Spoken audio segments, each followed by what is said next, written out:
Hello বন্ধুরা, স্বাগত আমার চ্যানেলে। আজ আমরা বানাতে চলেছি চিকেনের একটা ডিশ। এটি লুচি, পোলাও এবং পরোটার সাথে খুবই ভালো লাগবে। তার রেসিপি এবার আমরা দেখাতে চলেছি। চিকেন কষা বা কারি বানাতে আমাদের লাগছে 2 কেজি চিকেন, পেঁয়াজ বাটা, টক দই, পেঁয়াজ কুচো, রসুন বাটা, আদা বাটা, আলু ডুমু ডুমু করে কাটা,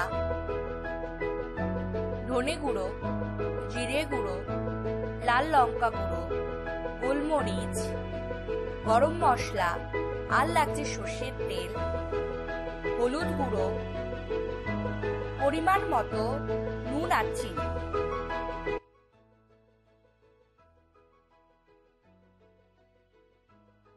চিকেনগুলোকে 10 মিনিটের জন্য ম্যারিনেট করে রাখতে হবে। এর জন্য আমরা প্রথমেই দিচ্ছি 100 গ্রাম টক দই। এরপর আমরা পেঁয়াজ বাটা দিয়ে দেব।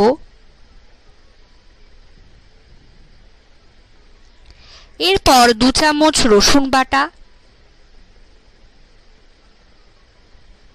2 চামচ আদা বাটা, 2 চামচ ধনে গুঁড়ো দিয়ে দিতে হবে। 1 চামচ মতো জিরে গুঁড়ো দিচ্ছি।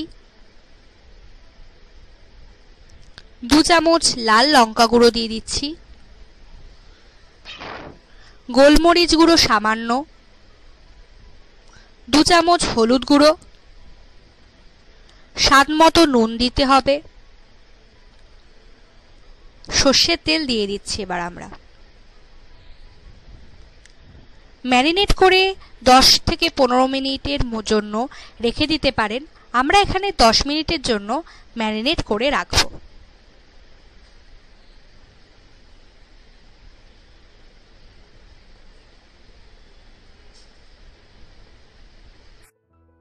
কড়াইয়ে তেল দিয়ে ডুমু করে কেটে রাখা আলুগুলো দিয়ে দিতে হবে। তার মধ্যে সামান্য নুন আর 2 চামচ মতো হলুদ গুঁড়ো দিয়ে ভালো করে ভেজে সাইডে তুলে রাখতে হবে।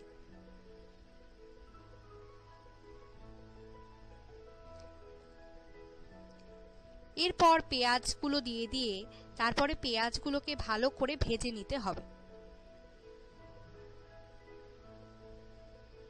পেঁয়াজগুলো ভাজা হয়ে গেলে আমরা তার মধ্যে ম্যারিনেট করা মাংসগুলো দিয়ে দিচ্ছি।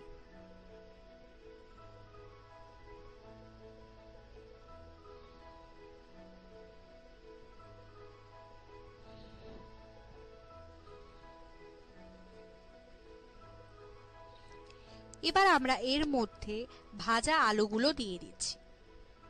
ভালো করে এবার নাড়িয়ে কষাতে হবে।